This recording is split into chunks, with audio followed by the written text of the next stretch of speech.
Good evening, guys and gals and non-binary pals. Tonight we have JP versus Judge Joe. In the booth, we have Step Lively pressing all the buttons and tracking everything. We have Joker Mage doing the restream, putting up the show, and my co-commentator, Professor Renderer. How's it going today, Professor?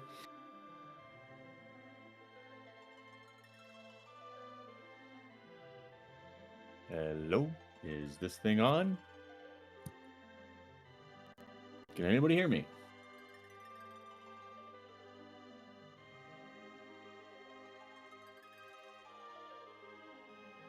Did my mic just die out here?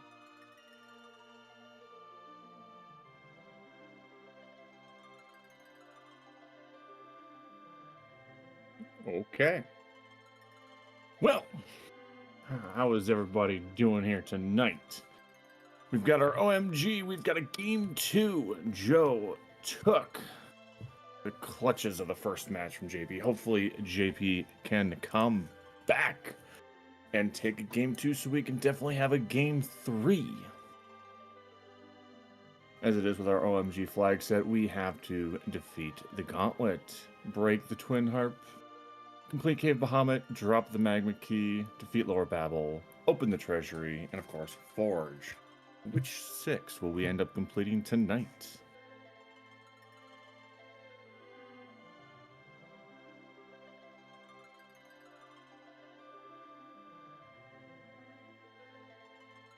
I am sure hoping for some shenanigans going on tonight. I'd like to see some, alt gauntlet on the moon. Stick it somewhere like the Crystal Sword altar, or maybe even the Masamune. Maybe even bury that, magma key somewhere. But we're Okay, definitely in. I'm sorry. Oh. Welcome back, Professor. Yeah, sorry about that. My PC decided to freeze up for some reason. I don't know what happened. So. Oh, well, welcome back. How are you doing? I was gonna say I was gonna do good before I was doing good before that happened. So. But I am good. I mean, I guess this match is so hyped your PC couldn't handle it.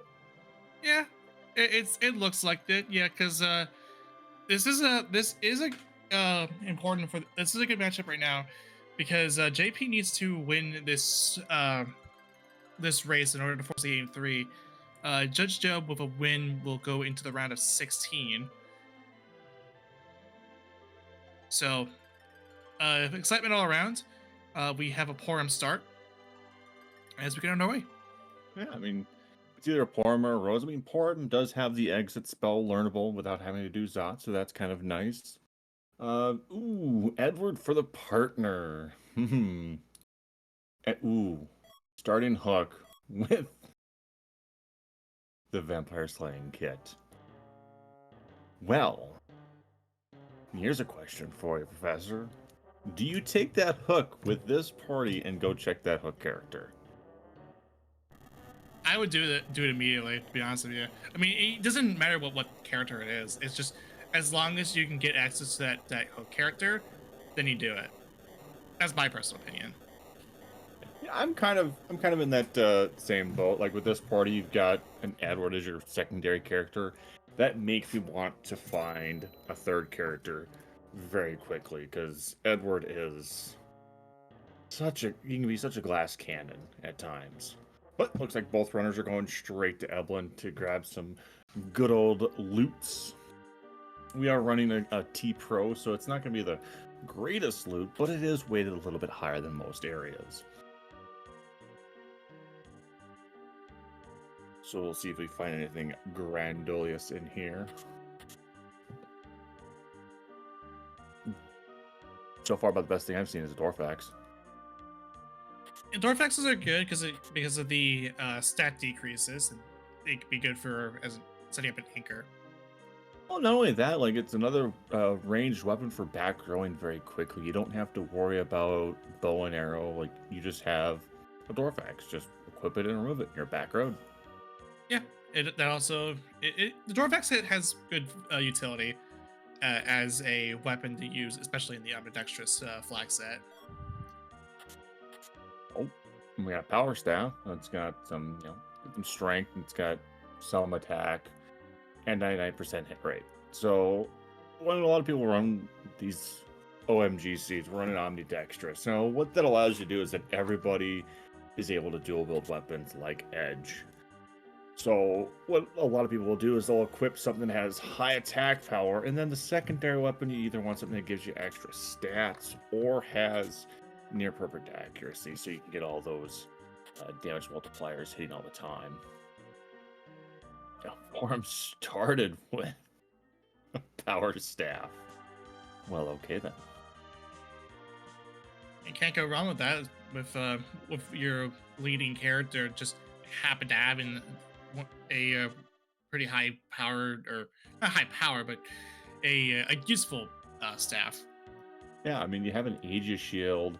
Ooh, Joe here might be thinking to try and be a little spicy here with that Aegis shield. May not feel safe about it. Thinking about those mad ogres, but decides against it. Yeah, it is early on. The best thing about Omnidextrous really is that you can have one of your characters just load it up with defense, and then they'll stay like they won't ever fall anytime soon. But it works. Well, let's see who our character here is on Hobbs on Joe's side. I mean, anybody, in my opinion, would be really good for this party. Well, okay. Yeah, Pretty you have to pick this. Yeah, you have to look at it. It is a blue robe. It's a water hag. At least we know the next blue robe we see is going to be the Elk Gauntlet. So that does open up a few more things where you don't have to check the fight. You just know what it's going to be right off the bat. Right, and we do also with that Rydia, depending on what we see, we could probably power up that Rydia, but we have like two options for being the anchor. We already started with one with Edge, or sorry, Edward, and it seems like both JP and Judge want to have this have Rydia get some XP. Yeah, I mean, I think in a common sense, with these flag sets, we had to do trap chests, because that's something else that's around this flag set, is that we have the trap chests that can have key items. Well, there's a huge area down in the underground Sylph Cave that has 6 trap chests right next to each other. And to take those traps out, you want what's generally called a sweeper. Someone who has Quake, Blitz with Edge, or even like Leviathan with Rydia, to be able to get through those traps very quickly. So if we find like a Leviathan orb for Rydia, hey, we don't have to worry about finding a Palom or a Fu. We have somebody that can get through those trap chests very quickly. Yeah, and as we're seeing from both players here, they do want to at least make Rydia the sweeper of the team. So it makes sense why that these two chose to give Rydia XP. Yeah, because she doesn't need much. I think Leviathan costs 45 MP per casting. So I mean, an early game Leviathan can be really nice. And DKC here. I don't remember the damage values here, but if we can get Edward to hide here, we'll be fine. It is relatively low, so this won't be too bad. Just keep healing, and Judge does get the hide out. So this will be a cleared fight. Both runners getting through the fight. Joe keeping everybody up, JB going, and I don't care about Edward. Leave him down.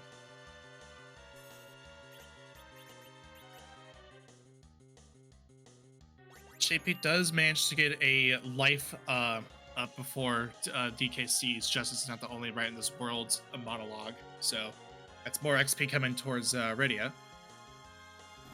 I mean, unfortunately, Rydia needs a lot of XP to get the endgame magic power for spells. But more commonly, we don't really see that much spell usage for the endgame. So at this point, it's just getting her HP and trying to utilize what we can early on. Right, and that's something that with Rydia being one of the weaker of the characters that you start off with, or that you find in the game, having that XP available to you, or the health, whereas health is being high, is very important, because we are going to be choosing to make Rydia a sweeper. Yeah, until we find that next best character, if they show up. Joe decided we're going to take on... Really, he's probably going to check Edward here for our free key item. But more importantly, do we check Flame Dog? I think at the moment we might be kind of weak for this, for the Flame Dog, but if Judgejoe wants to go for it, I'm all for it. When we have enough agility stacking gear, there's a high probability we can actually paralyze the Flame Dog with the two whips. We'll do a little bit of reduced damage with the Flame Whip. But I think the biggest thing is paralyzing it to get extra turns out. And I think Rydia should have at least Ice 1 to do some extra damage. And as you kind of figure deduce, Judgejoe is going to go for the Flame Dog, and same thing with JP. Yeah, the levels aren't terrible, so right. Yeah, there's the Paralyze coming out from Porum to the Flame Dog. Get that extra damage out of the Ice 1.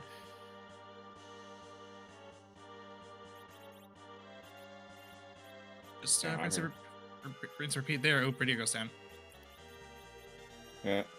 And there goes the Flame Dog. Not much experience loss here, but that's... Ooh. Just the Sammy shield. That's no fun. We want better equipment.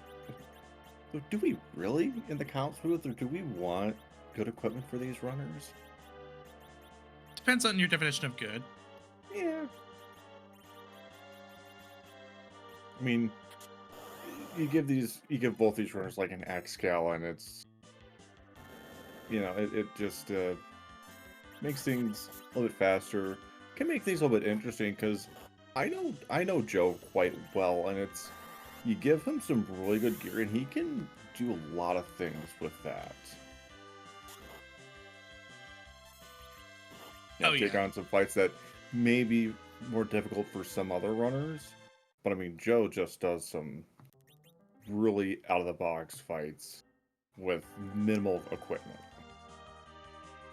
JP does take a wipe to the Flame Dog and chooses to forgo the Flame Dog for now. Understandable. Unbeknownst to him, didn't yield anything of value other than that Samurai Shield. Also, we did see a Wyvern, and yeah, it's gone. Yeah, bye. We don't get to see what the Witchburn is today, but we find a package.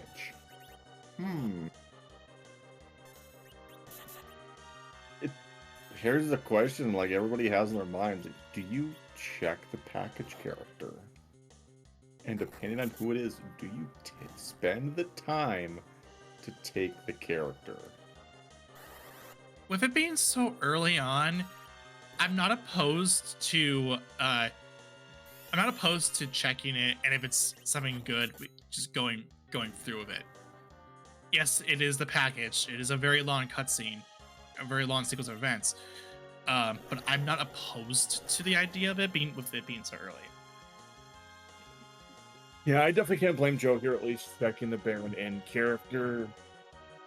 With us having a max of seven different characters in the seed. Ooh, there's a CPU in the second spot of Baron in. Yeah, I can't blame Joe for checking Baron in first, checking a character that you can see before going through a cutscene to even see the character. Though Joe is someone who, as I mentioned, does some out-of-the-box things, and may not even check the package for a character. I think the only person I would take would be a Fu. Edge is good, but not enough to set it through a package for. Fu, definitely would take.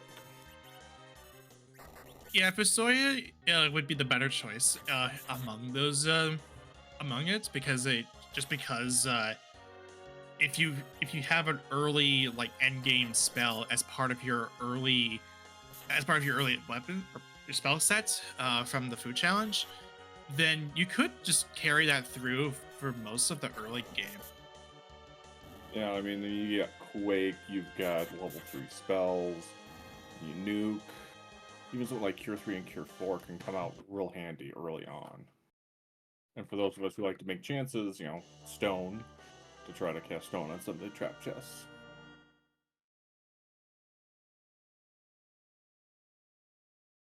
So JP does finish up the CPU fight and only gets a cabin for his troubles.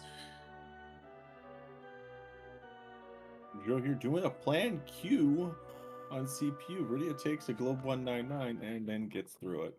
Luckily, no experience here, so not too worried about it. Yeah, taking a Globe 199 here on the second portion of the Baron Inn is not terrible, just because of the fact there's no XP. A little annoying, but Judge didn't know. I think counted the level, counted how much CPU needed, so he figured he knew he was be through it. JP is heading into Ebony Cave. Yeah, finds like 2, 3 really good items there: Rune Ring, Black Sword, and Dwarf Axe. So really, for our agility manipulation gear, the only thing we could really find to have anything better would be a Drain Spear. But a Black Sword has been quite all the rage lately, with it giving wisdom, agility, and has, you know, pretty good accuracy, has the instant, has the swoon crocking. It seems to be all the rage, is that Black Sword. Learning Sylph. Very interested in that. Not a bad choice. But yeah, it's with the fact that Omnidextrous, with the Omnidextrous flag turned on, it's a lot of these weapons that you normally would be tied to a specific character just becomes very accessible to all the other players, or all the other classes, rather, characters, whatever. So even as simple as the Black Sword, which normally Dark Knight Cecil can equip, and can no longer equip after turning into a paladin, that combined that with the Omnidextrous flag, it becomes a viable option.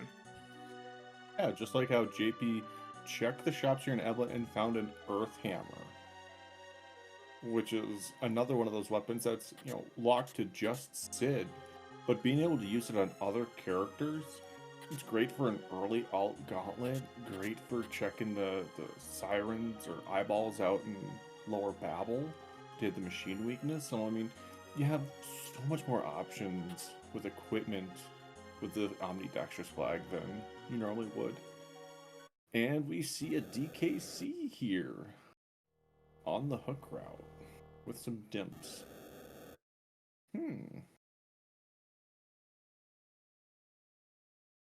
I won't say no to a Cecil. Yeah, And here comes the questions. Like, you have a Cecil. Do you bother checking ordeals? So, learning from my personal mistake regarding regarding Cecil, I do remember I did when I switched to Cecil, Paladin Cecil during my run or one of my asyncs for the qualifiers, my Excalibur got deleted because Dark Knight Cecil had the Excalibur on hand, or so. Um, as I feel like this was like very late in the run, so I think the sooner you do Ordeal, the better off you are. But then you also have the benefit of Dark Wave. The better your, I think it's the better your HP or something like that. The better your Dark Wave is, or something. I forget the details. I think it's your higher your attack power is where your Dark Wave comes from. The higher attack power, like, that's what. Yeah, so you say like an X-Scale on him and like another X-Scale, and you can have that Dark Wave be your sweeping, but you just have to worry about the amount of HP you're going to drain from yourself in that aspect. Right. That makes sense. Yeah, I forgot it was the attack power, not the HP power. Good, thanks. But the thing is, we are also looking for that alt gauntlet up there, and our deals is 3 bosses. And I know most people don't like checking ordeals because it's so long.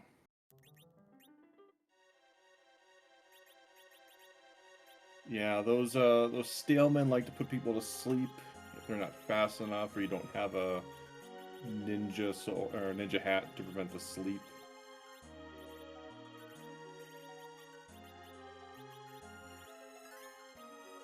So, yeah, it looks like JP's going to give it another shot here as Judgejoe is about to finish up this this Mad Ogre fight. Yeah, I think Porum has the Aegis shield on right now, so being in the back row, I think has some heavy armor on, so it's only going to take 1 damage from these Mad Ogres because they're mages. Who'd have thought?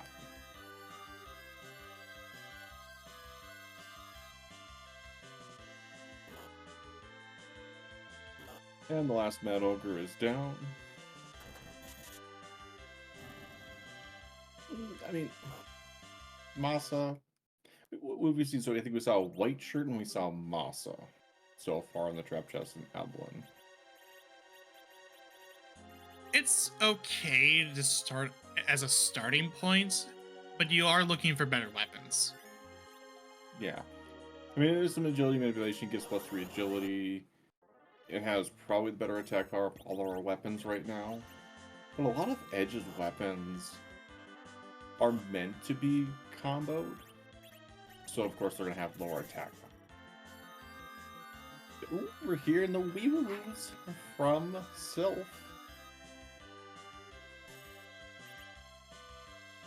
Can't hate the healing and damage dealing that Rhea's doing.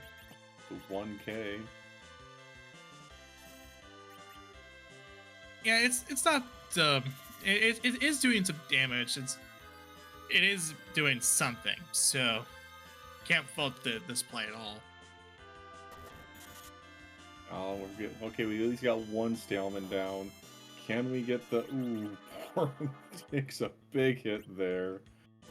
Rhea left with 1 HP. Ouch.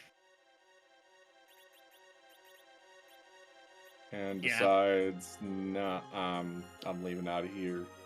Can't blame that. Tried to go for a spicy early, stalemate. Where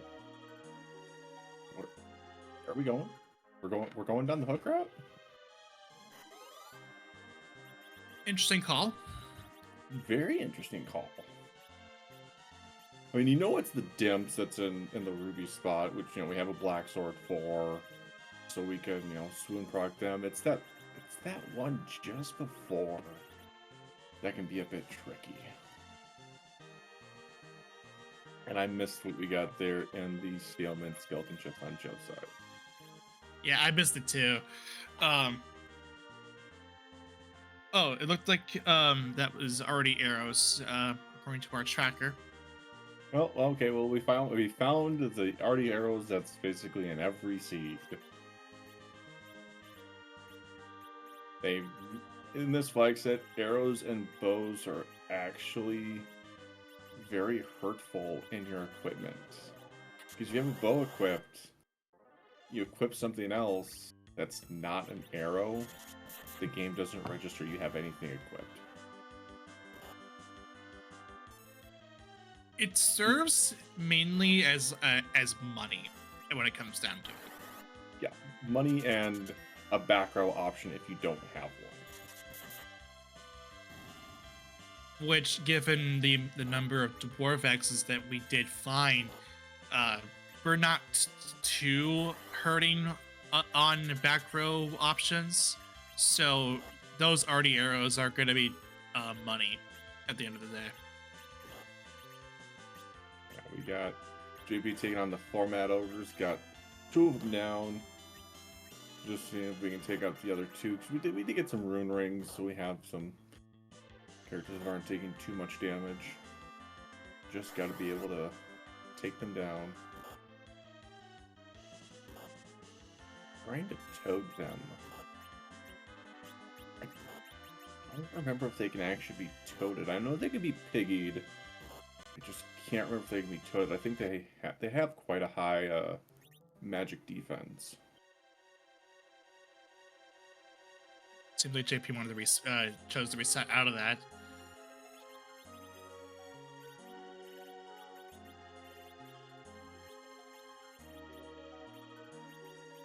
I don't think he accidentally stopped Porum.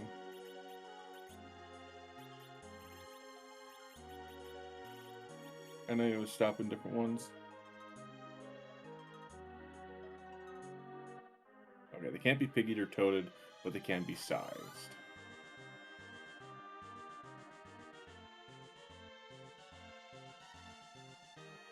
Maybe he did accidentally stop the Porum.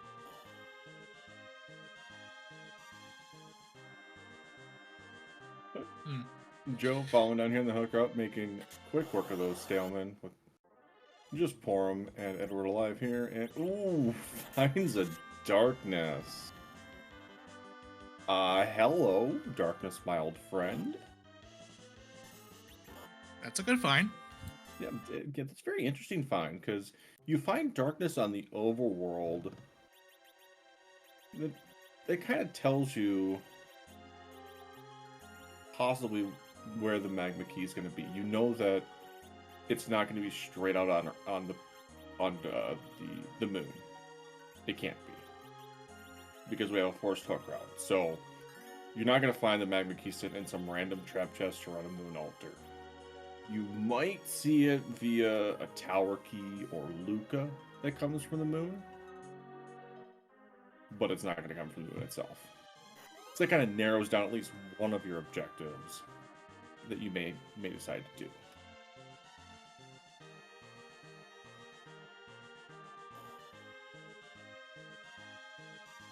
And Joe's someone who likes to go to the moon early, so we'll see if he decides to go to the moon after checking the format ogre chest here. Let JP going back in against these format ogres. Takes one out.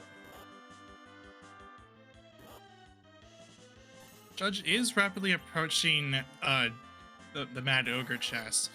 So this is kind of unfortunate for JP, because he did spend a lot of time trying to do that double Staleman chest in Ebon Cave, and wasn't successful on any of the attempts he was doing. Yeah, it is. I see him trying to stop some Mad Ogres. Now, I see him stopping the back one, or stopping a Mad Ogre in general, which is great, because you want to stop the damage incoming. I would try and stop the one that's in the front, and start working on the ones in the back. If you don't have the greatest armor, you can prevent most of your damage that way by keeping the other 3 in the back. But definitely gets through it, and heroin robe, and looks like he's going back going, I've got a great item. I can now finally get through this Staleman chest. Yeah, this should be more than enough to get this settlement chest done. And JP will eventually be getting that darkness crystal. So JP might be feeling a little bad about this, but at least we're not going underground without a darkness crystal in tow. Right. As we always think, the Heron Robe is essentially a light adamant. Has some decent defense, great stats, and generally can only be worn by a few characters because it's locked to just, Rydia, Rosa, and Porum. But Omnidextrous, as we've been mentioning, unlocks it to where anyone can wear it. Oh boy.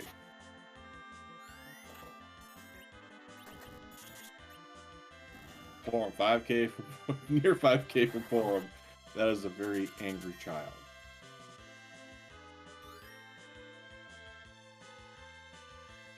Oh yeah, this is more than enough to take out a Sailman. So this will result in a darkness crystal. Now the question will be, will JP go to the moon, go and check the giant, or will he just go straight underground? That is the question. Thinking about it.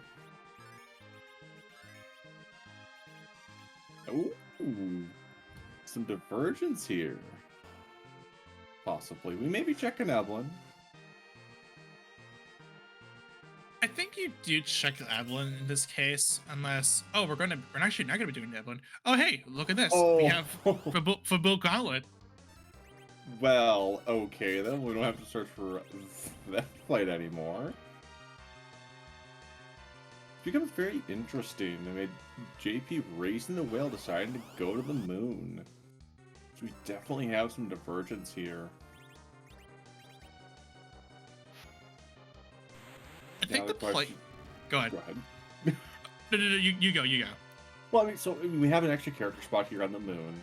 We can check to see if, cave value is something nasty, like an evil wall, or I think that's really like the most, or an Ogo Pogo even. But the character is probably the biggest thing here we can see on the moon. Is it going to be a Fu? Is it going to be a King? Shit. Somebody give us all that extra power.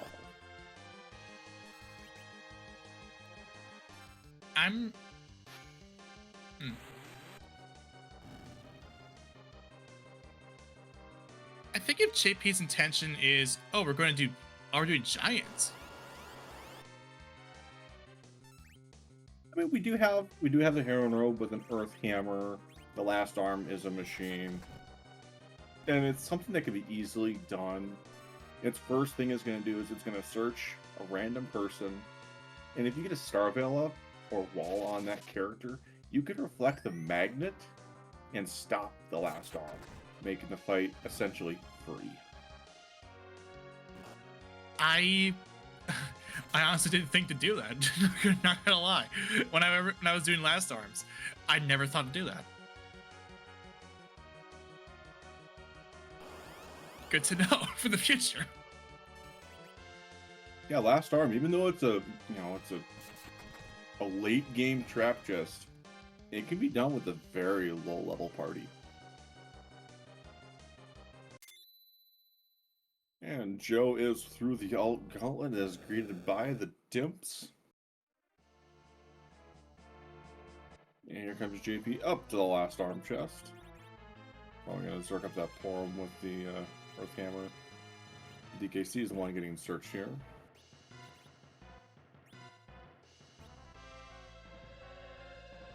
It's not a big deal because hope last arm is just gone. That's it. Not a big deal. Yeah, last arm what? And, It's half a forge. Okay. That's a big find for JP. That is a huge find for JP. If we find the second half underground, that gives him a bit of a leg up. I'm gonna do the elements check too, just to see what it. We just want to see what it is because we come up with an adamant rock, so that's already a big find as it is. It's only a Leviathan, so Yeah, we're not doing the rest of the giant, but at, but that Adam Rock, that is one thing that I think JP was kind of looking for, uh, just to just given uh the troubles that GP was going through. Yeah. This was something that I think JP was wanting to see to try and at least find some edge uh in this race. Yeah, and you're gonna walk out the item from the last arm. You can't hate checking the boss there if you haven't seen the gauntlet yet. It's something that you can just buy and reset. Even if the item itself from last arm wasn't something you're gonna walk out, save you just walk up to the boss and go, oh hey, it's Leviathan. I'm not looking for Leviathan. Reset. Information is the game, and it's always a big thing to have. Definitely. And JP will eventually see the football gauntlet because you're forced to go and take the football gauntlet because it's on the hook route. And there's another Cecil here. Well, I mean, we're hoping for someone else, but just another dupe. Yeah, not a big deal. It's not a valuable character check, but that is something that JP does have the knowledge of early on. Changing some equipment here on Porum, possibly. Are we? Okay, we're going back to the blue planet. Just wanted to check the character. A little difficult to do any of the trap chest up here with our current equipment loadout.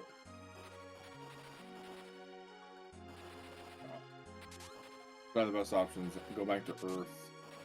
The question is, you're gonna go over here. You're gonna pick up the Enterprise.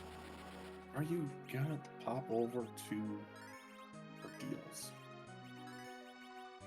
Feel a little bit behind from the wipes, and if you know your opponents, you can kind of counter that.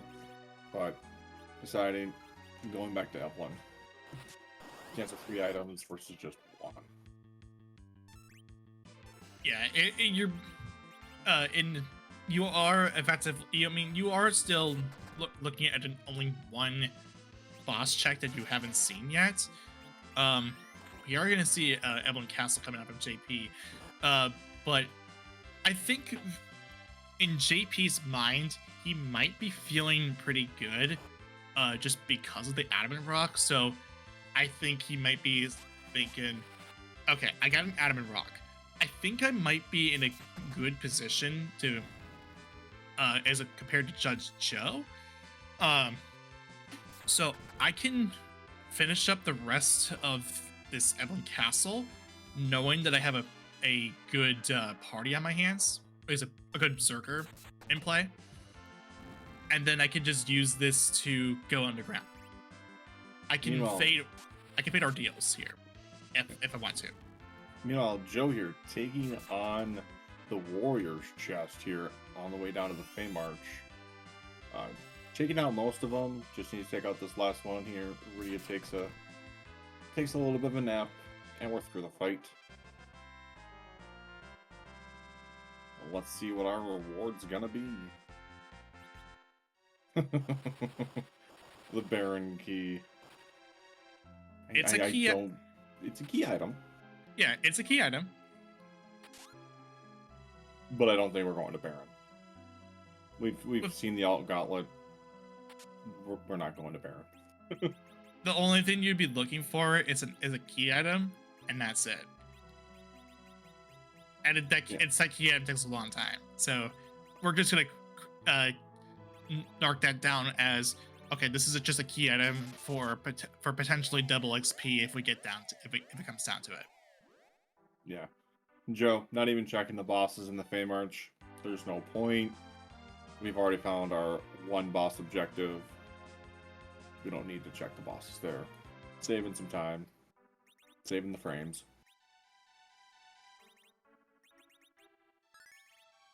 And it looks like we're going up Lower Babel here. Earthhammer in hand. 4 trap chest. Gonna go down real quick. It's that evil wall at the top that's going to get interesting, but we do have a ribbon from the Fey March. So as long as we can survive the evil wall hits, and if we get to crest phase, fight's gonna be free at that point. It's gonna be long, but it's gonna be free. And on the subject of keys that we had earlier, there's a Luca key. Ooh, Luca key. That becomes interesting. Because if you stick an item down there at Luca, you know, like you find like a tower key, pan, do you walk that key item out? Even if you've already seen the Gauntlet?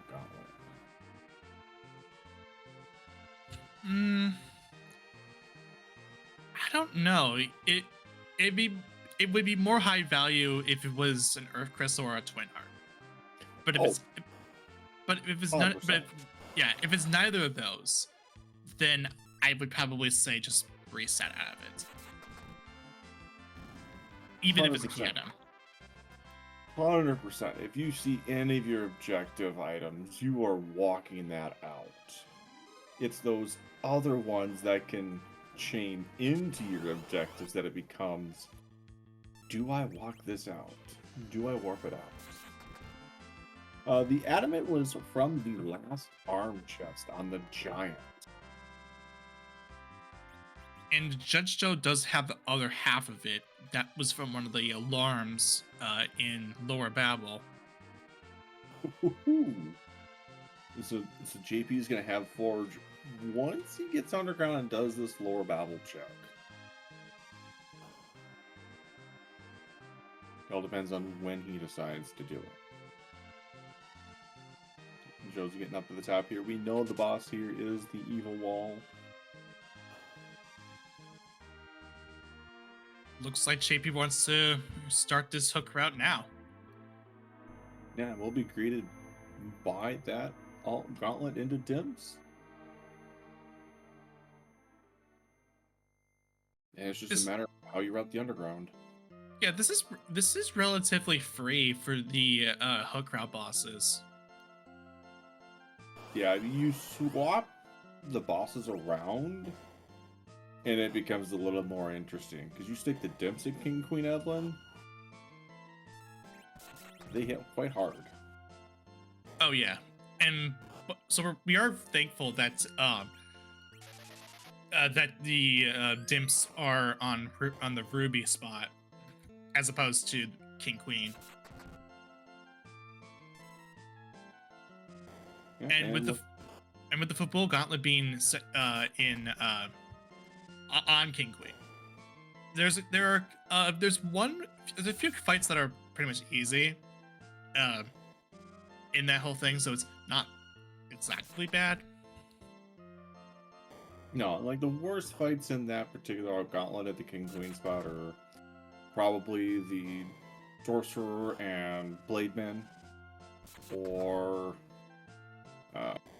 which one is it? It's the Mad Ogre, Bomb, and Lamia, I think, are probably some of the worst fights you'd have in that. The eggs, completely free. Not dragons, but they just don't do anything.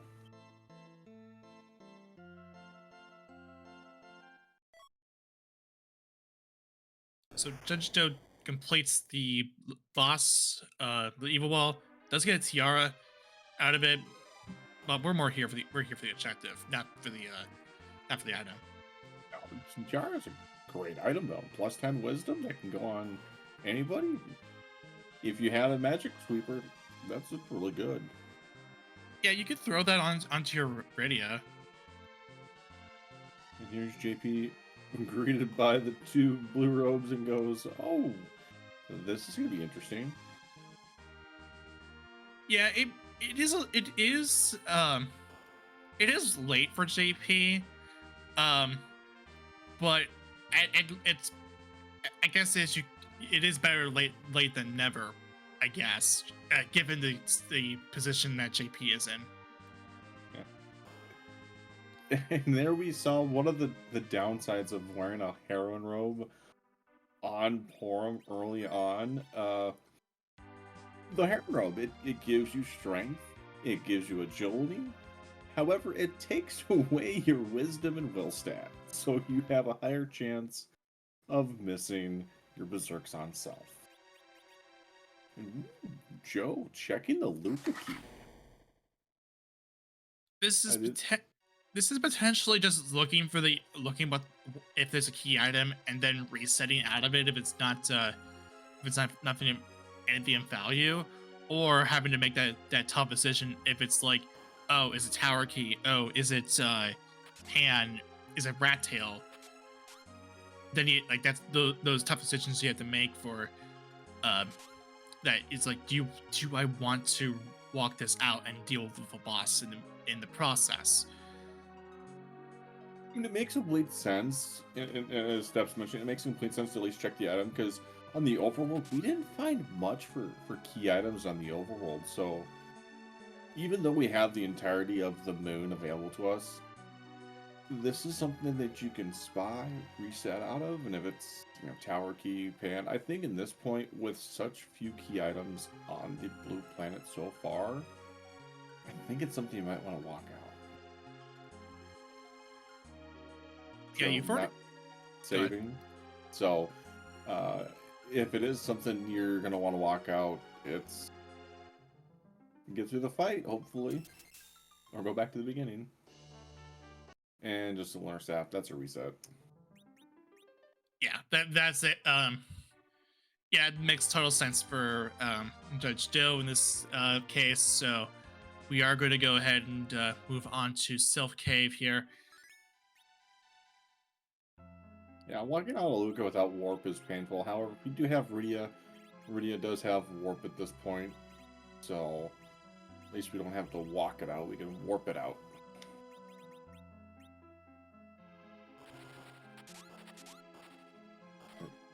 Bandana, that's another. Any piece of gear that gives to your strength stat seems to be. I want that. Which you're generally going to be doing Zerkers at the end, so you want all the strength you could possibly get to increase your damage output. Both types of axes here, poison and rune axe. Which axe is your favorite? Are you a dwarf axe, or not dwarf axe, ogre axe, or a poison axe person, or rune axe? Honestly, I don't mind. Like, I don't remember. It's not really like I don't have a favorite. It just all three options are perfectly fine. They are good. They are good strength options. Like, they have good attack power. So either whichever comes first, I'll put on. Ooh, finding a light sword. Doing a bunch of looting here in Sylph. Me, I'm kind of more of an ogre axe person. Being able in a normal flag set, without Omnidextrous, being able to equip the shield is really nice. Yeah, that is a good option if you an ogre axe being one of the few axes that is not two-handed. And here we see the power of equipping a rune ring on everybody. The breaths from the mole bro gives all the status elements. Now, if you're able to resist one, you resist them all. Which does come in handy, just because that means you don't have to equip items that can block every single one, like individual one of the bad breath status effects. It's just that you just need the one, and then you're done. Yeah, so things like Zeus gauntlets, rune rings, headbands, because they prevent the charm. If you reduce one, you resist them all, which comes in handy because you never want your party to be confused and turn into frogs, and then all of a sudden they're like 1 HP and they're attacking each other, and it feels bad.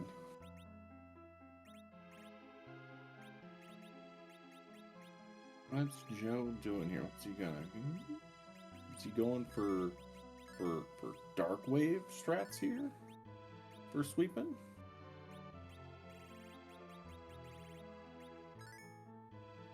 it would make sense.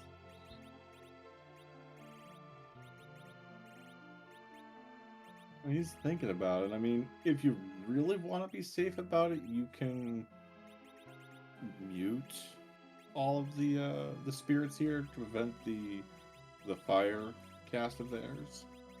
But on their second turn, they will physically attack you.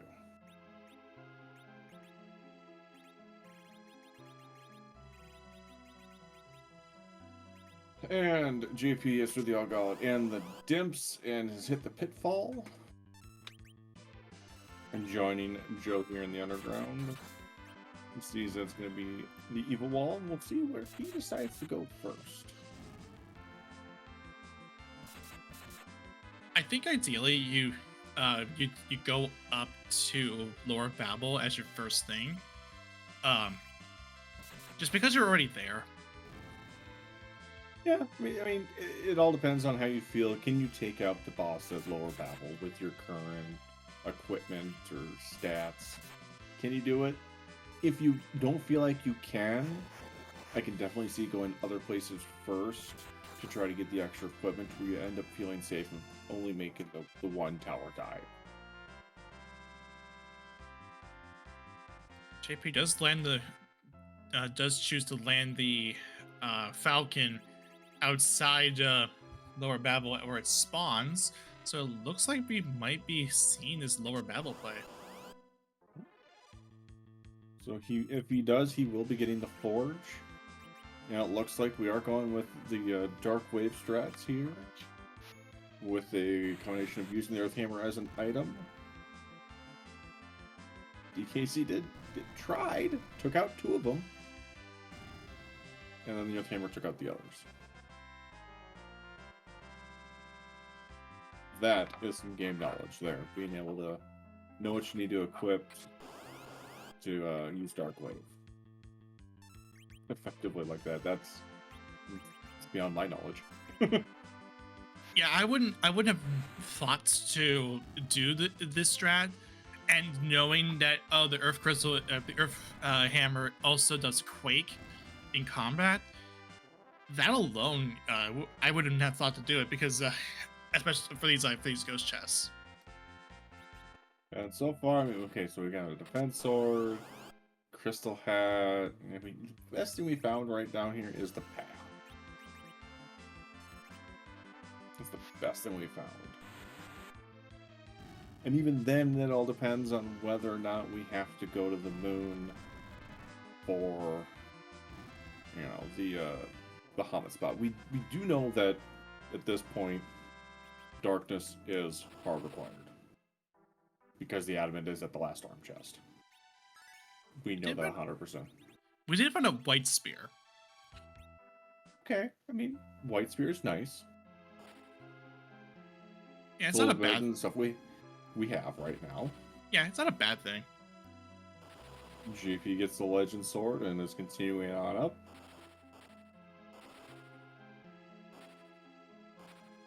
So I think once you're done with the tower here, you have Forge in hand, I think you go turn it in. All the different advanced weapons that are out there, being able to have something early on like a Lightbringer, Abel's Lance, even something like the Masuno or Sasuke from Edge's equipment, just amazing to have early game. And then you also get access to the shop there. And who knows what could be in that shop. It's tier 5 to 6. You have a chance of finding hourglasses, coffins, sirens, heroine robes, Zeus gauntlets. Just can have so much power in that shop. Although Judgejoe did find a spoon. Ooh, finds a spoon from the Toad Lady. Spoon's great. 250 at 6 attack. Great. 100% accuracy. Yeah, great. But that's where the secondary weapon comes into play of something like the Power Staff, the Black Sword, the Earth Hammer, to give you those extra strength stat to increase your multipliers. So you can take advantage of that 256 attack. definitely. This well, we were commenting about the White Spear originally, but then here's Judge Joe pulling out a spoon, and that already makes the White Spear.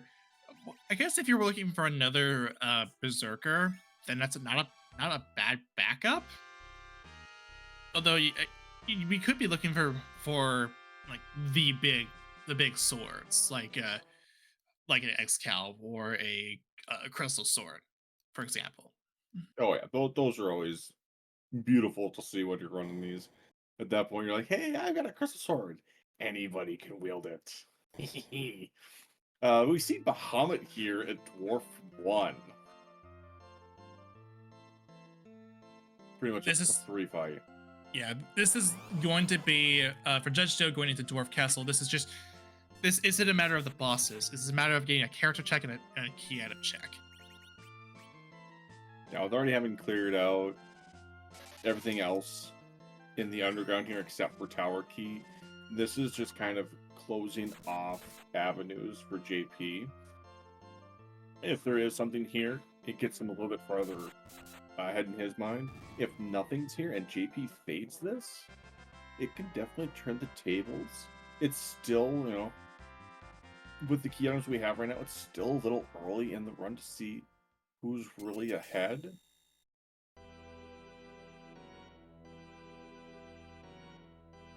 Right. All right. Fiery makes a great observation here. This is a magma key check. Because we've already found Luca. We found Baron underground here. And we know that at this point, the only thing that can come from darkness that could give us the magma key is that tower key. It's the only thing. Besides the pan, actually. Now that I've got it. We ended up spotting a cane during this during the discussion there. That is another Zerker. Okay. Yeah, Kane's good. Like we call him, patently average, but with him being able to wear anything, we can make him a little less patently average. Yeah, in regular without the Omnidextrous flag turned on, Kane isn't necessarily bad, but he ain't good either. So he does feel like you are looking for better characters in a normal set. And sometimes I might take Kane if I already have some decent equipment for him. But with the Omnidextrous flag out, that factor isn't there. You just give him something good, and then just he becomes a Zerker. Yeah, JB doing exactly as I mentioned earlier. It's like, you have Forge, let's go turn it in. Let's see what weapon we're gonna get here from Kakol. It's one of our objectives, and probably check the shop here.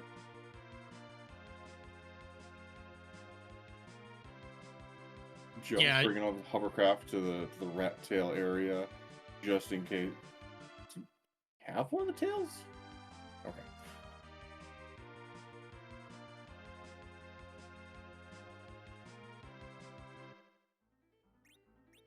But let's see what is in here in the shop. Keep seeing the sell menu. I think I spotted a glass mask.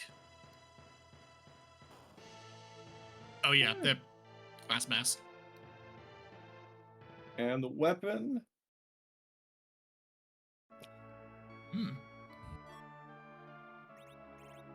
Tower key.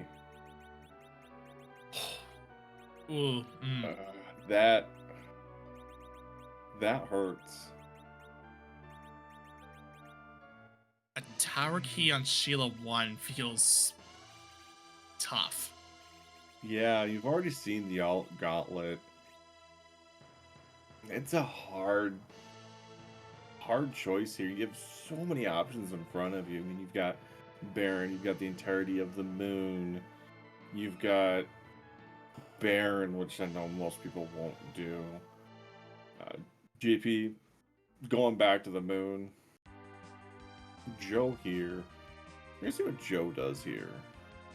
Yeah, barren ordeals on the moon on the table, and that ever so wonderful tower key that just came in. We're choosing to go back to Lower Babel. Yeah, this gives you an option of. This gives you the option of, hey, I just found the pan. The pan, besides Baron Key, the only two things, if this doesn't pay out to be the Magma Key, the only two things to give you a guaranteed objective. So I can definitely see this play coming in handy here for Joe. I also see this as a way for Judgejoe to buy time to weigh his options further.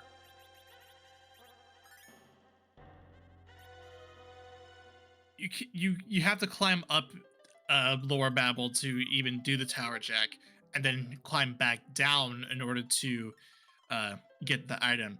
This gives you plenty of time to weigh your options and say, okay, what do I want to do after I'm done with this check? Do I want to do Baron even though it's not a good choice, or do I want to go up to the moon? Yeah, definitely giving yourself some time to think while still making a check is definitely a great play, because you always want to be thinking, at least in my mind, I like to be trying to think 2-3 steps ahead. But if I'm constantly making checks, I don't have time to do that. And this gives you the time to be able to do that, to plan your next moves.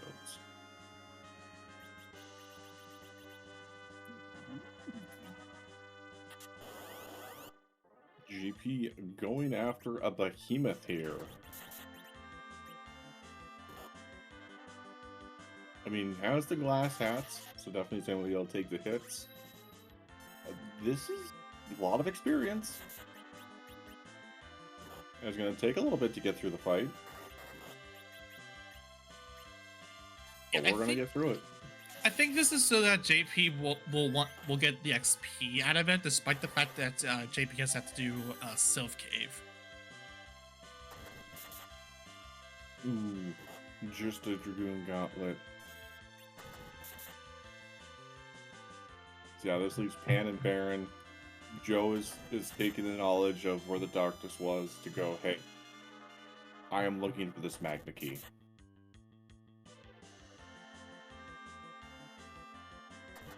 Okay, so this is looking for a key, for a Magma Key. So this does make sense. It is a very long check to do. So theoretically, this could, if JP manages to spike one of the key items that he needs to win, then this does start to favor JP more. JP already has that advantage of completing the forge over Judgejoe, all because JP chose to do the last arm chest in a point where JP was already struggling to get the double stalemate chest in Ebony Cave. And here we have another spicy check from JP.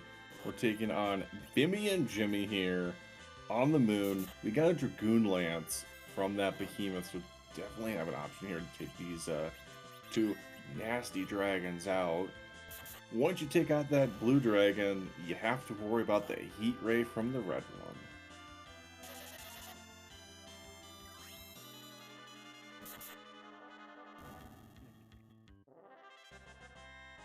So to answer a question that we have here in chat from Joker, yeah, Joe's just trying to clear out the blue planet with the knowledge of where we got the darkness.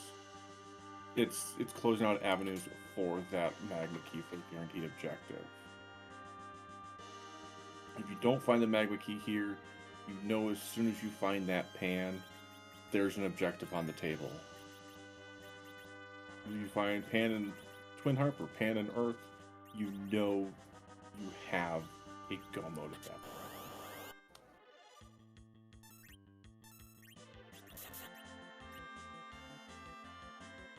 And we're taking meanwhile, JP is taking on this behemoth. And just another DKC from Baron. The character is a Zong, but that's not what we're here for. We're here for key items. Yeah, the bosses and the character are irrelevant in this situation.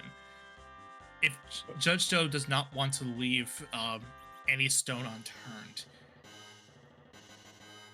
Just got an X-Cal, I believe that was on a JP side from the Behemoth chest here. Going after the double red dragon, the Jimmy and Jimmy chest, as we like to call it here. Boom, there's our magma key. Okay. So at this point, JP needs to find that Baron key. The Baron key was at the warrior's chest. We don't know if JP is going to be going back to Earth anytime soon. At this point, we know here in the booth that darkness, the moon is in some way, shape, or form hard required. There's either going to be like a rat tail or Pan that's going to lead to the Twin Harp and Earth, or they're just going to be sitting there somewhere on the moon.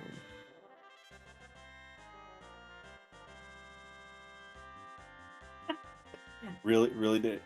I just explained all that. Speaking of the Twin Harp, there it is on JP's side. Ooh.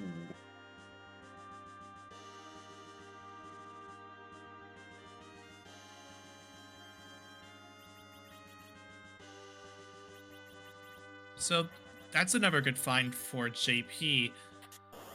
But right now, Judgejoe is raising the Lunar Whale. Yeah, I mean, so on Joe's side, we're probably going to go straight to Cave Valley here. It's an objective. The question is, do we check the last arm before going to the moon? Or when do we check the last arm on Joe's side? I honestly don't know. If he does it now, then if he were to do it now, then he would close the gap that JP has and push him into an advantage.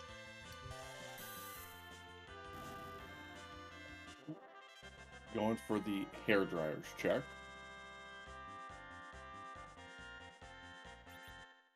There's the rat tail from the Warlock and D fossil. JP making quick work of these trap chests.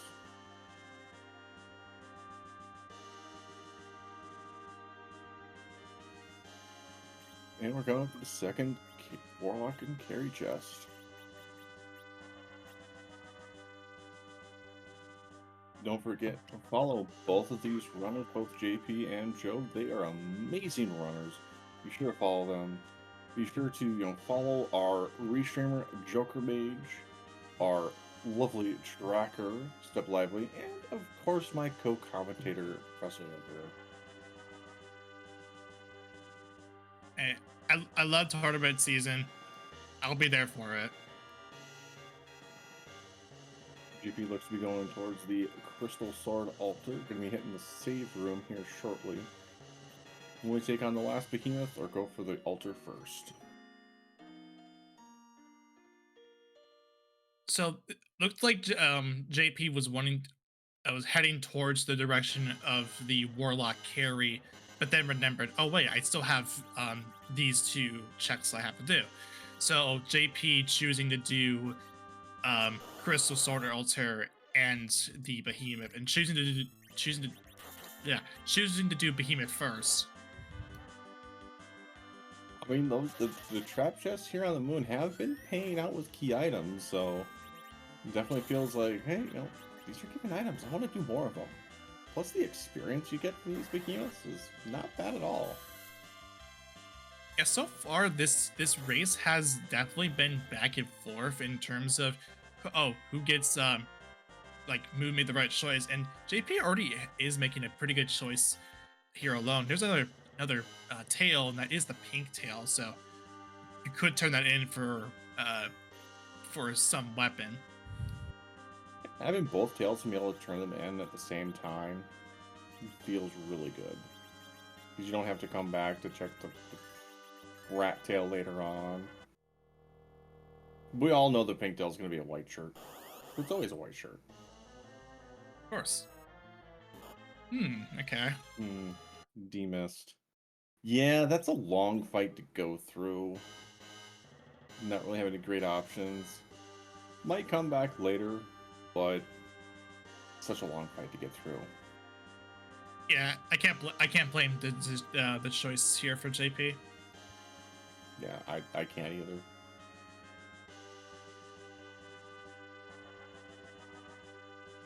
Looks like we're going to be going down towards the bottom 3 altars. Will we hit the carry wallet chest? Yes, we will.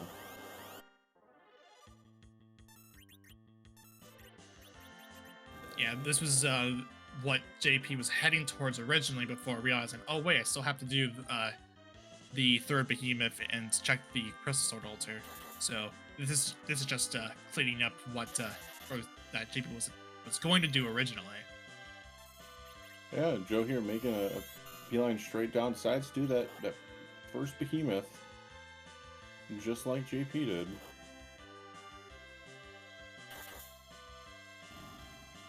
Yeah, well, we're slowly working on the carries and warlocks. This will give Joe that ever so wonderful Dragoon Lance.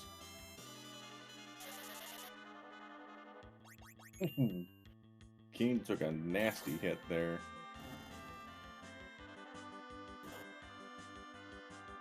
And bye, Edward. That's gonna leave a mark.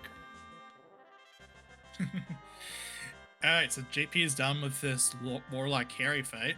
At the same time, the Behemoth fight is done. Oh, that's a pan. Ooh, that's a pan. JP making a... Yeah, this is a... The choices JP has in front of him here. You have the pan, you have the rat tail, pink tail, the bottom 3 altars. Do you save Scammet? Do you check those? And he decides, yes, I'm going to check these. He hasn't done Sylph. He hasn't done the Warrior's Chest. Don't think he checked the Luca key. You can almost clear all of the blue planet besides the Tower Key and Baron with what you have. Now, here in the booth, know that the Tower Key and Baron here are on the blue planet. I can't confirm and say that JP has not done Luca. The only things that he did during his underground was do Lore Babel and then Forge.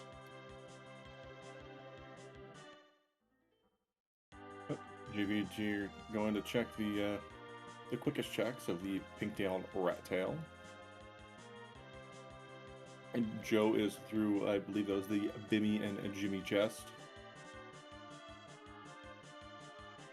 It's just a crystal shield.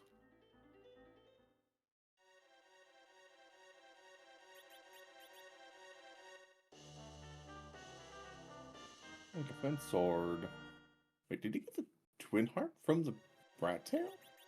No, this was on the moon. Okay. Oh. Okay, Scarsfer. We have a witch in chat. Scarsfer called the arty arrows that were from the pink tail. Twin heart from the Jimmy and Jimmy chest. Oh.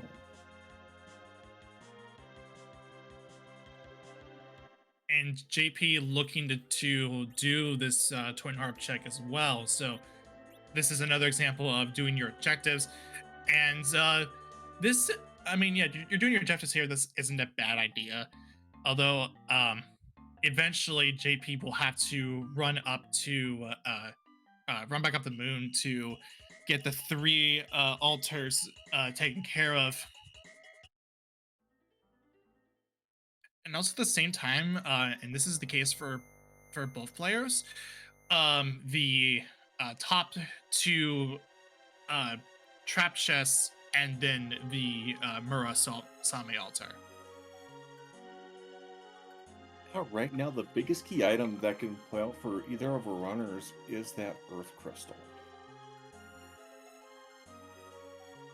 Joe's about to get the Twin Harp here and have 5 of 6 objectives available. And so Earth... Go ahead. Okay, I was going to say, though, was that if JP were to find the Earth Crystal on the Twin Harp, this means that JP would have a Cave Bahamut finish. But if it's not here, then it's possible that maybe Judgejoe, it means they're probably still on the moon, but for now, we're gonna have some music playing. So sit back, relax, enjoy DJ Spoony B's song.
Yes, the quick shield. But that is the Twin Harp objective for JP.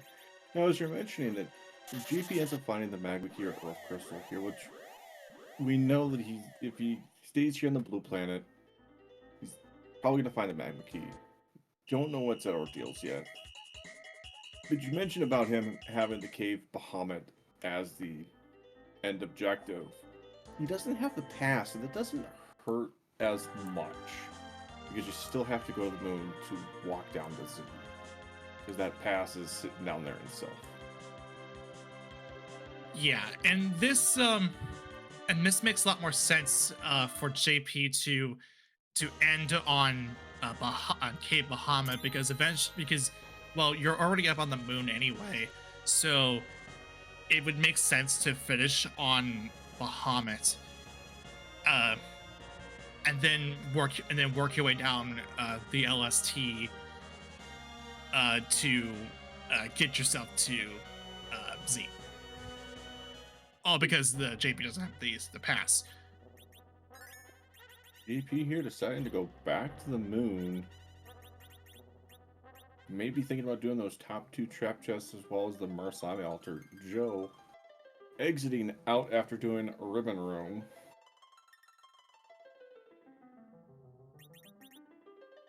Has a rat tail hand and looks like to be going towards cave value. Yeah, JP did not do the pan well on Earth.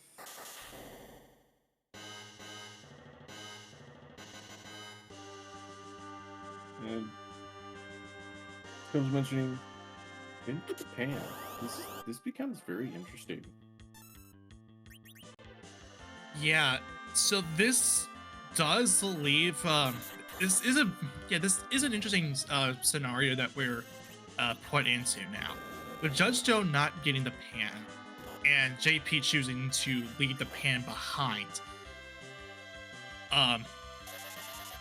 it may just come down to who gets that Earth Crystal first.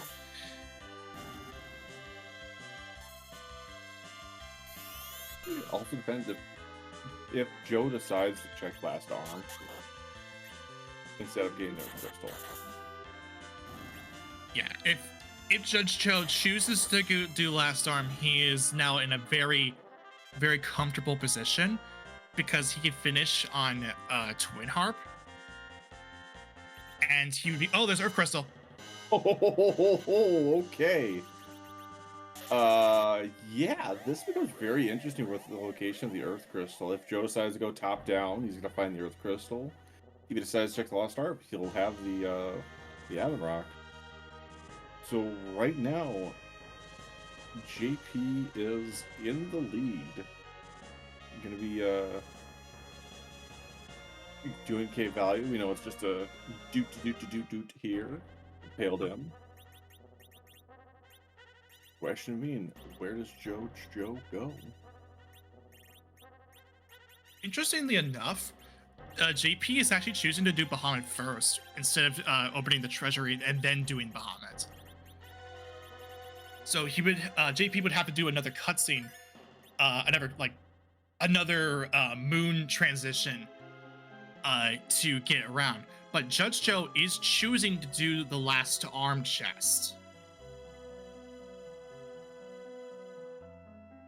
Yeah, and is gonna be getting the Adamant Rock here shortly. In JP's position, you gotta make those moon transitions either way. Like you either go down, turn in the treasury, go back up, do K value, or you do K value while you're up here already. In this particular instance, it doesn't change that much in JP's routing.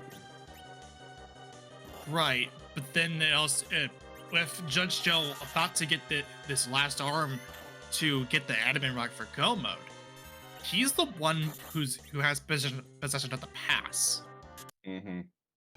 So, in Judgejoe's case, he has the fastest way to get to Z, from his perspective.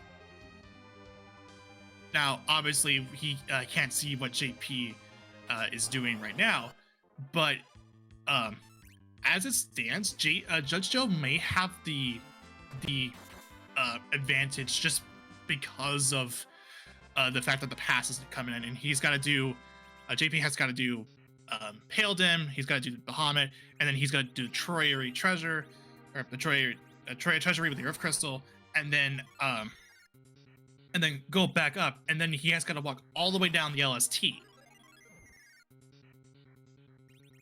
This is compared to Judgejoe, this is much slower. Yeah, Joe just has to turn in Forge, do the Twin Harp, and can go directly to Z with the pass. And already has an airship over here and the Falcon. Yeah, it saves you more time to enter a Falcon or an Enterprise compared to a Lunar Whale, just because you don't have to walk up to the controls like you could with the Lunar Whale. Yeah, and you have to walk out that screen transition and walk back in. And just trade airships. Yeah, it's better to just to have an Enterprise or a Falcon in this situation. So Judgejoe is going to turn in the Adamant Rock. He's down to 5 objectives left. He will he will go to the Twin Harp next thing, and that will be his final objective to get the crystal. Joe is rewarded with the Masuno and Forges. And it looks like JP here was actually looking to get the Behemoth Trap Tile here. Ends up getting the rare encounter of the Double Cold Dragons.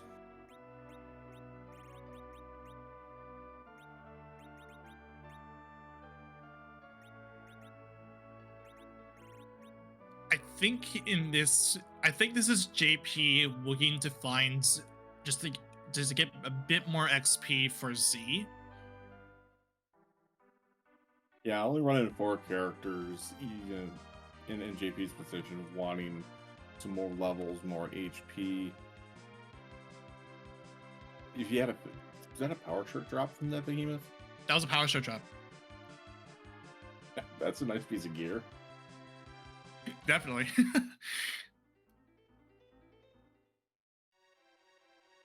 Joe here turns in the rat tail and probably the pink tail. Probably hoping to spike some, maybe an Avenger. He never had the pink crystal. Yeah, he never had the pink tail. Judgejoe. No. He's the one with the rat tail. Yeah, it looked like this was just for fighting equipment. Almost as like a last ditch effort. So Probably a last ditch effort to find the Earth Crystal, therefore you don't have to walk all the way to Twin Heart. Right. All right, so JP is about to open up the treasury. He will be the first one to get the crystal, but then he's gonna have to run down really quickly to get up to the LST. JP needs to win this in order to stay alive in the tournament and force a game 3. Judgejoe, if he were to win this, will move on into the round of 16. So this is becoming very high stakes very quickly. Yeah, you know, as we've seen in the chat, like right now, I'd say Joe does have the advantage with the pass in hand. This Twin Harbor is going to be a very quick fight with it being just Plague. You don't even have to check the item because you've already have the pass. Exit out and you're ready to go to Z. JP has to make that long walk down. It's about a 3-minute walk down with screen transitions of flying to the moon. So looks tight, but I think Joe's got the bit of advantage. But it's time for us to be quiet again to get a reprise of the wonderful DJ Spoonie Bean.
And Joe is leaving the Twin Harp area. JP is about halfway towards Z right now. Joe looking through his inventory in the battle, trying to get some equipment on some characters so doesn't have to do it later. This is getting closer, but I think Joe's going to be in the Z fight first. Right, but as many people have said, like it's been said many times in this tournament, Z isn't free. No. And with our HP totals here, it's going to be interesting. We're either going to have to do enough damage to skip the second Big Bang, or we're going to have to nerf it. Because we don't have anybody that's got higher than 2k HP on JP's side. I think on Joe's side, we got the Kane that might be able to survive most of it. Right. JP is actually getting pretty close down to the bottom floor of the Zima's zone, but Judge Joe is there first. So there was already a Z flag pointed out. I'll go ahead and just spare you the details right here. Z is too big and too powerful to be randomized in the main boss pool.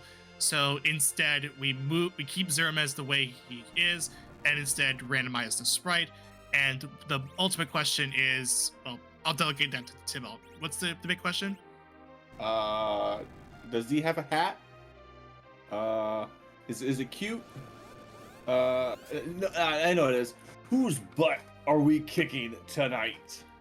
Close enough. But yeah, you did say two of the follow-up questions, but anyway, what is the Z sprite here? It is, it's Darkwing Duck, or well, Nega Duck, but it's still Darkwing Duck. I mean, it's one of those things. I mean, looks like Joe's gonna be getting a little dangerous here.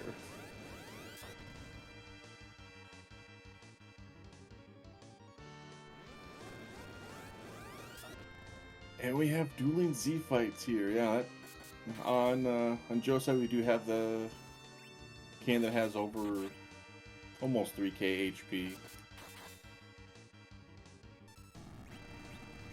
pumping out the damage. This can get close really fast, so let's see how now this is an unnerved big bane from JP.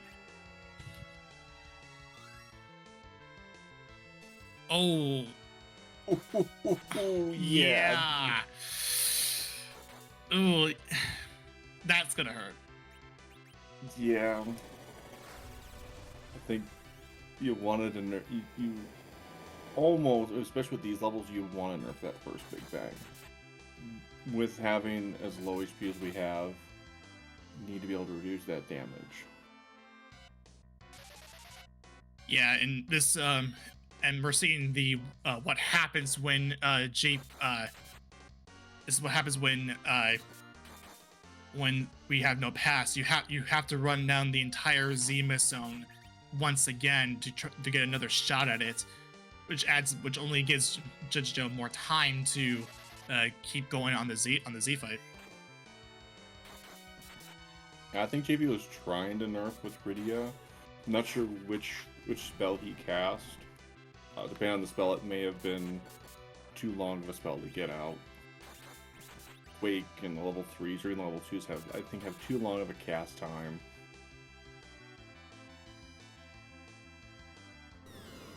Yeah, we're at Brock's face now. Yeah, and Cecil and Eddie just dodge it. Gonna at least get one last counter nuke here from Z to go against Cecil here. But I think Kane's gonna take the show here. Yeah, this should do it right here. But there's the crackle boom. Yep, and that's Judge Joe finishing out with Eddie being the one to do the final blow. So GG's to Judge Joe, and he will be moving on to the round of 16. Yeah, we'll see if we can get him in here for an interview. Definitely a GG's to Joe. It was one heck of a race. I mean, early on they were step in step with each other. Yeah, this was very well played. Huge shout outs to JP for making it pretty close too. This ended up being a very thrilling race to watch, and we definitely will encourage the runners to look back at this because this was quite a show. Definitely 100%. And JP in his second attempt against Z, and oof. Yeah. Loses 3 party members again. Ouch. Yeah, but huge congratulations to JP for making it through. But for putting on the you know what I meant. For having a good race. Oh, definitely. Because we do see the forfeit from him. Can't blame him on that. Taking 2 wipes. Probably already sees the dot down from Joe and just has that. But with that ding in my ear, we are joined by Judge Joe. GG's. Thanks. It was a fun seed, and I enjoyed it a lot. It was an interesting early game, I'll have to say. Yeah, definitely. With that Rydia on Hobbs, you decided to let Rydia get some levels. What were your thoughts on that? Why not? I could have kept an anchor, but I had a dwarf axe for my early looting, if I remember correctly, so any amount of levels don't matter. Warp is always fine. For all I know, Rydia's going to be my sweeper at that point, so it was early enough with anchoring in hand, no need to be safe.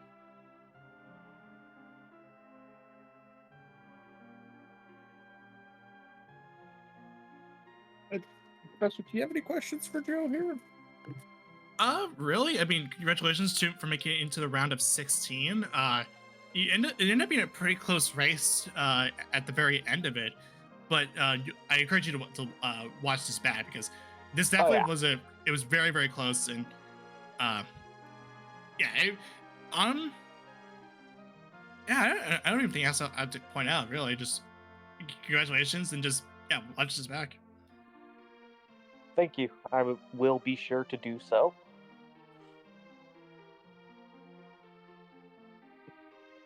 Any other thoughts on this particular? See, we know you took Self early on, decided to use Darkwave with DKC. I'm not comboing with the Earth Hammer there.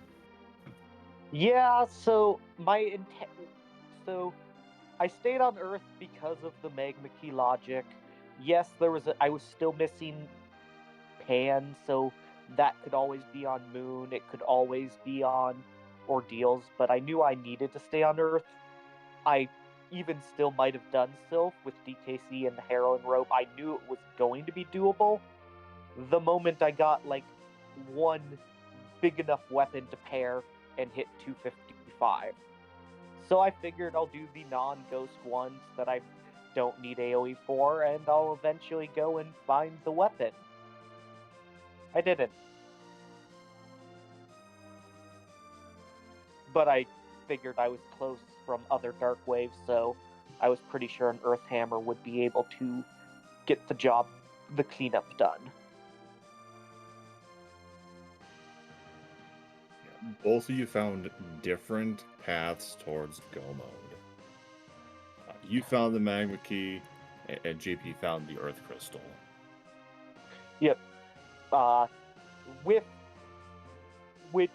With how much of Earth I did, makes me think it is again somewhere on the Moon or through the Moon, which makes sense. I wanted to go and clear the Moon. I just wanted to quickly grab the Magma Key first. Huh. That wasn't very quick, though, was it? No, it was not.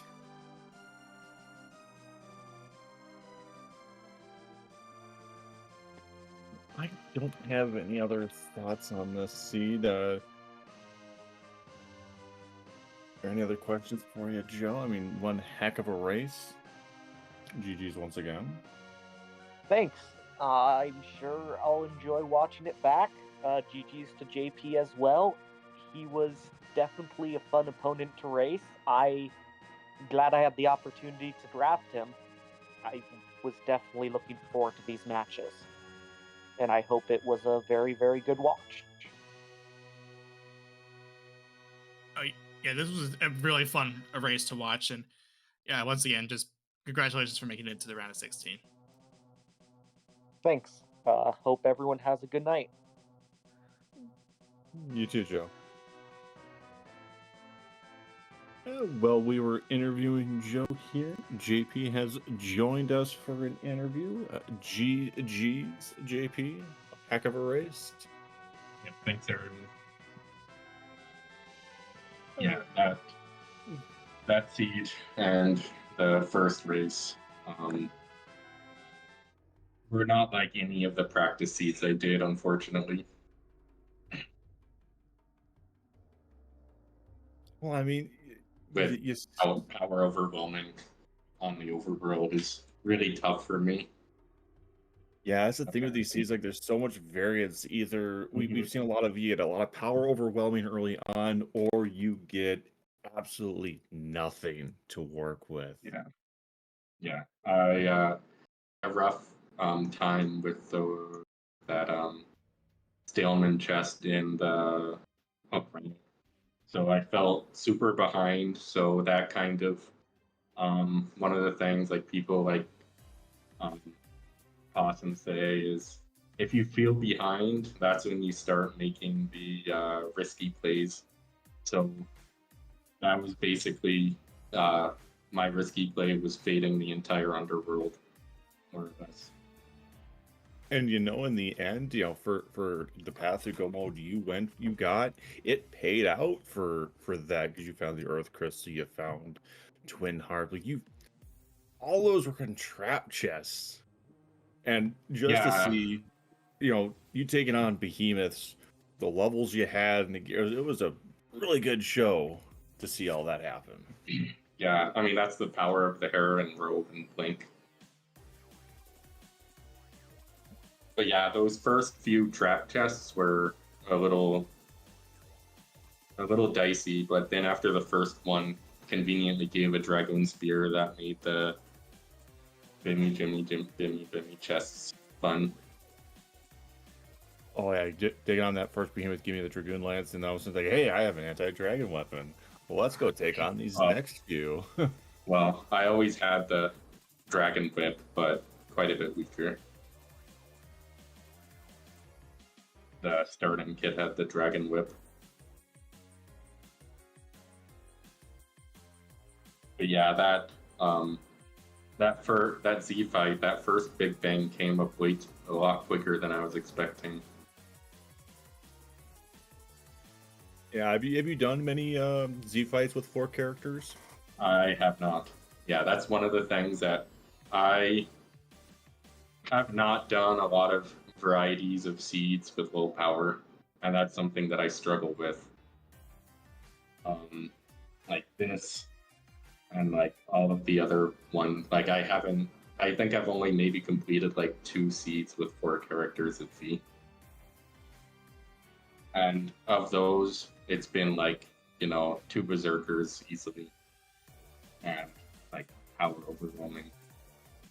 Not Edward, Forum, Meridia, and DKC. Yeah, those 4 party member Z fights are can be tricky. You at least have the knowledge of, hey, this is something I need to work on. It's sad to see you out of the tournament. What were your initial thoughts with the qualifier and the tournament we're putting on, this side tournament, so to speak? I mean, based on the like asyncs that were happening before, I felt pretty good that I would qualify. Like I almost even made it to the drafting on the last async. I think I only lost to Jay's run by like a little over a minute. So I almost was able to draft, but then when I saw the draft and I saw I was up against Judgejoe, I knew that I had an uphill battle, just because of the level of talent that he puts out. Don't sell yourself short there. Like you put on a heck of a race tonight. It was definitely a sight to see. Yeah, that's something that I basically like. That's my strategy for a lot of these seeds is just do trap chests from top bottom and skip the top. So after I got like Rat Tail, Pink Tail, and then Twin Harp, and Pan, I had a hard decision of whether I would do Pan or not, and I just decided since I've been fading the underworld, I would just go back and then do like top to bottom Moon. And thankfully, it was the first chest I found Earth Crystal, but since I didn't have pass, I needed to walk the LST again.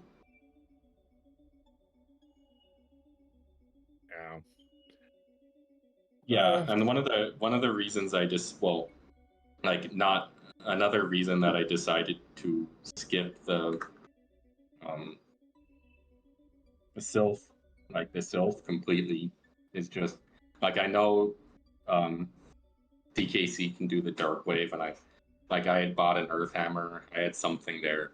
Like I just felt like it would be like somewhat slow, and it was just I didn't have a good um sweeper. Like that's why I also skipped the steel. I think I skipped the warrior chest as well. Now that I think about it, I completely forgot to do that.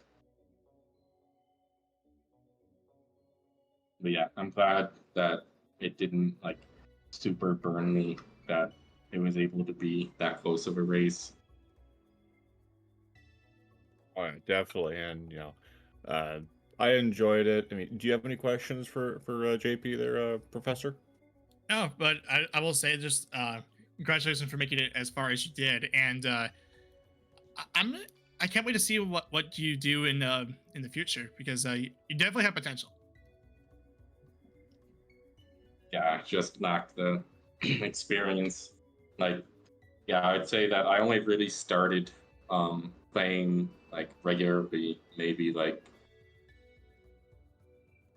6-7 months ago, and then like on and off, and then just the last the last club season is when I really started like playing more often. So yeah, I just need to get more experience with non-optimal party setups. Yeah, I mean, you do that, and you're going to be a force to be reckoned with.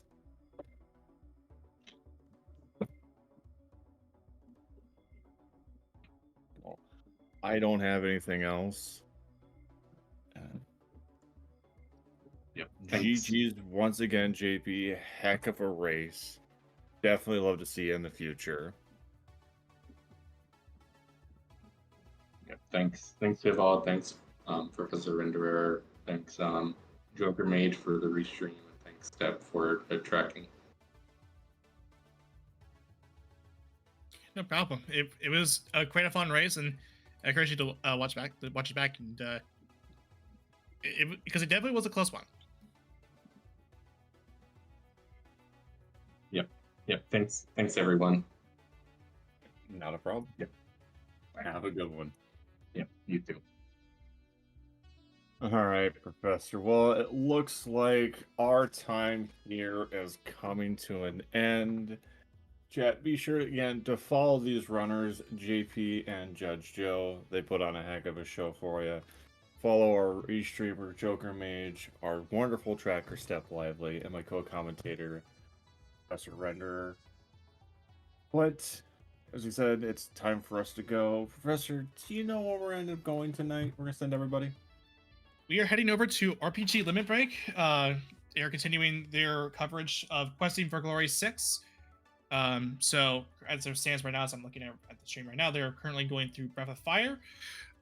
So definitely stay around if you want to watch some Breath of Fire. Until then, take it easy and make sure you don't spoil anything from the from this race, or you'll incur the wrath of the newspaper. So take it easy, everybody. Have a good rest of your night.